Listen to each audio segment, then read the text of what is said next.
Okay, back into it. Um, kind of got interrupted again, so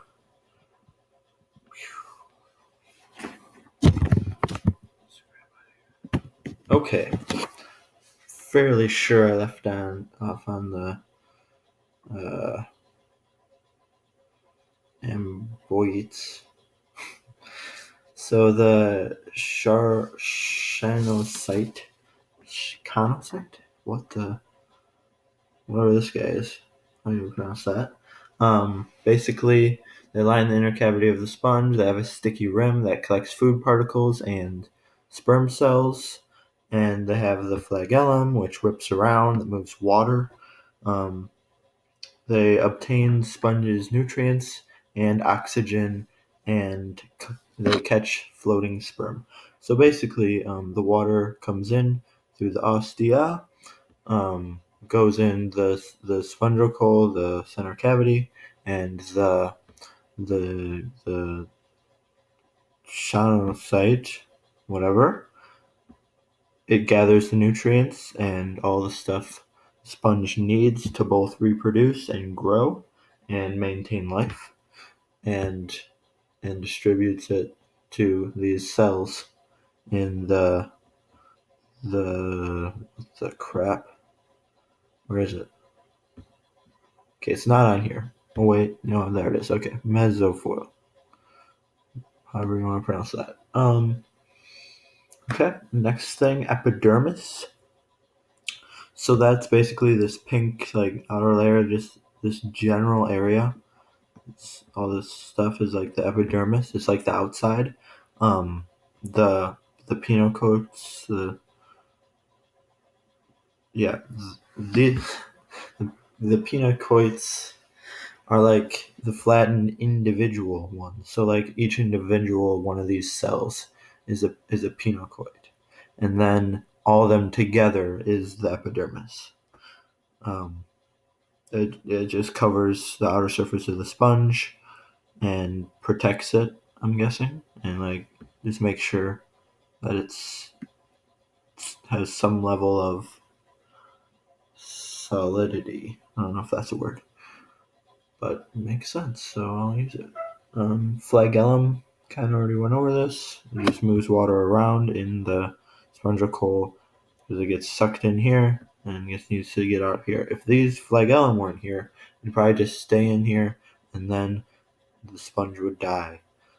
Or maybe it probably wouldn't have been born because then they wouldn't. Yeah, okay. That's useless topic to get into, but it just wouldn't work. Mesofoil. Already covered that, kind of. Just is like a gelatin type thing. It's not solid, it's not liquid, it holds everything in place. Um, Pretty easy to understand. Osculum, right up here. It's the opening in the top of the sponge, lets water out, lets newborn sponges out. Don't know what the newborn term is for a sponge, but I'm just going to use newborn. Um, yeah, it's pretty much what it does. The ostia, that's the individual openings. So the S right here means it's singular. So each one of these is the ostia. But if there's like maybe another one up here, it'd be, if you're talking about both of them, it's the ostium. If water is going through the ostium of a sponge, you're talking about multiple openings. If you're talking about water going through the ostia, you're talking about one opening. Okay. And there can be like many there's many openings. There's not just like one here and one here. It's like all of this is like these little things here are all like openings. Okay. Pinocoid, whatever. Already covered it, those things. Porocyte. Cells with pores that allow water into the sponge that are located all over the sponge's body. So I guess they're all over here, cells with holes in them. The Cecile, this is like a classification of an animal, I'm guessing. It's permanently attached to a substrate and unable to move on its own. Adult sponges are sessile. Sessile. I don't know if I'm pronouncing that right, but it sounds right. So I'm gonna go with it. Sessile. Yeah. Spicule. Okay. So I haven't mentioned these guys yet. These are pretty much like the skeleton of the sponge. They hold the sponge together more so than the mesofoil right here. That's just like jello. Imagine like shaping jello. It's like pretty hard. So they have to have these skeleton guys here. Probably don't look like that in real life, but it's whatever. Okay. Oh, they're made out of calcium carbonate. I already mentioned that, but it's nice to. Spongin, the flexible fibrous fibers that form the skeleton of sponges. Spongin is located within the mesofoil. So it's like in here, spongin is in there. And we already went over the spongocoil, whatever. Okay, next slide. Status.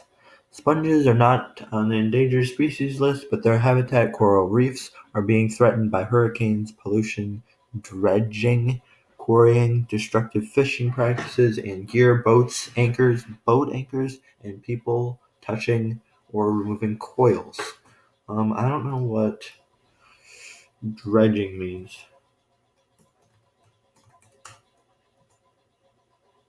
Dredge. Clean out the bed of by scooping out mud, weeds, and rubbish with a dredge. Oh my gosh. They use the word in the definition, folks. If you look up dredge on Google, they're using the word in the definition. But it's pretty much just like scooping out mud or like sediment from the bottom of a body of water, I'm guessing. So yeah, I can see how that's going to be pretty harmful to coral reefs. But they're not like endangered. There's not, like, I looked it up or tried to many times. Like where are there endangered, like protected coral reefs? And I couldn't really find anything. But I'm guessing there's like some. It makes sense that there's areas you can't drive a boat because there's coral reefs there. And coral reefs, here, hold on.